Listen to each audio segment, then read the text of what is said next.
Hello and welcome to Johnsequitur. I am tired. I don't want to talk about politics. I'm still going to explain why I don't want to right now. But talking to MAGA makes me feel like I'm getting brain damage.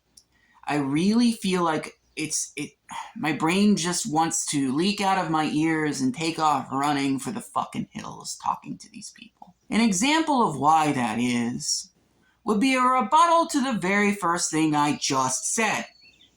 A rebuttal to what I just said would be, Democrats make me feel like I have brain damage. Okay?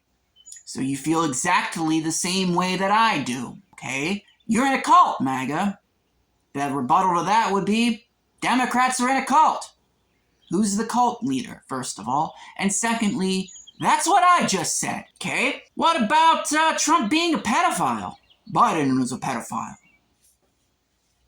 Does that make it okay that Trump is a pedophile? Are you saying that I supported Biden when you say that? Which of those two things is it? Because neither of those are true. So who's the president right now, by the way? Is it Biden? When I suggest that our taxes go towards us, healthcare, housing, education, those kind of things, raising the wages to livable wages so that, we weren't working for nothing, things like that. The rebuttal I get from that is either that I am a stupid boy who doesn't understand things.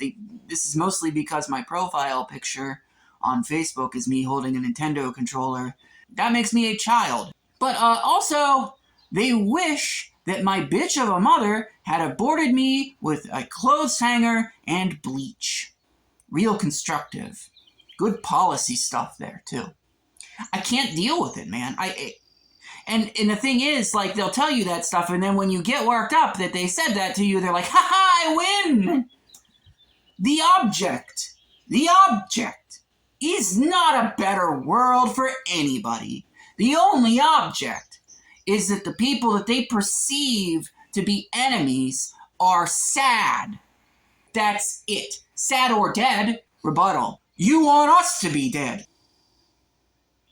Oh man, you are getting me so angry. Like I haven't said before that even though I would never hang out with you and I hate your guts, I still want you to have health care and housing and a good life and livable wages. I don't care what kind of person you are. I want you to be happy. Okay? I don't want to hang out with you. You obviously don't want to hang out with me. But you want me to die, and I want you to have all of the things you need to stay alive and have a fruitful, productive, happy life. I'm the bad guy, though, right? Right? Democrats are scary and mean, and you'll never like them. I can't do it. I can't do it. So today, no, we're not going to talk about Randy Fine. We're not going to talk about Benny Johnson. We're not going to talk about Rick Scott. We're not going to talk about Mike Johnson or any of these fucking creeps.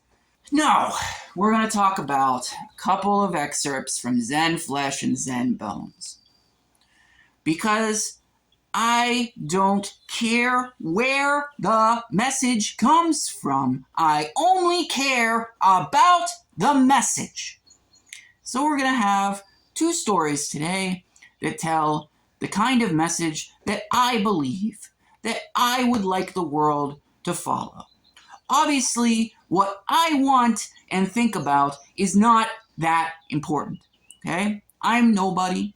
I acknowledge that.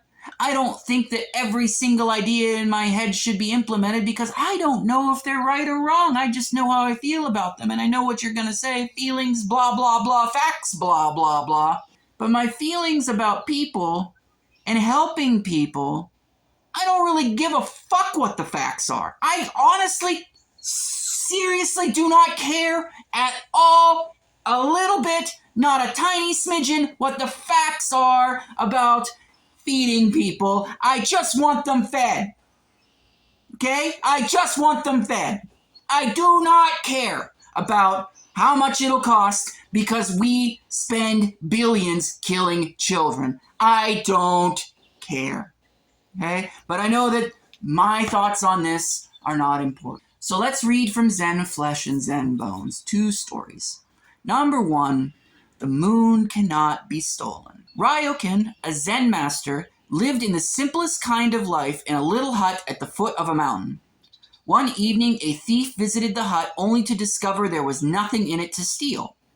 Ryokan returned and caught him. "You may have come a long way to visit me," he told the prowler, "and you should not leave empty-handed. Please take the clothes as a gift." The thief was bewildered. He took the clothes and slunk away. Ryokan sat naked, watching the moon. "Poor fellow," he mused. "I wish I could give him the beautiful moon." This story is called The Thief Who Became a Disciple. One evening, as Sri Chiri Kujin was reciting sutras, a thief with a sharp sword entered, demanding his money or his life. Srichi told him, "Do not disturb me. You can find the money in the drawer." Then he recited his recitation. A little while afterwards, he stopped and called, "Don't take all of it. I need some of it for my taxes." The intruder gathered up most of the money and started to leave. "Thank a person when you should receive a gift," Srichi added. The man thanked him and then was off. A few days afterwards, the fellow was caught and confessed, among others, the offenses against Srichi. When Srichi was called as a witness, he said, "This man is no thief, as far as I'm concerned. I gave him the money, and he thanked me for it." As he had finished his prison term, the man went to Srichi and became his disciple. Now, I bet a lot of you are asking, and my eye is very red because in between the cut that you just saw, and right now I was rubbing it because I left the door open for my cat to get out so he wouldn't scratch it while I was recording the video.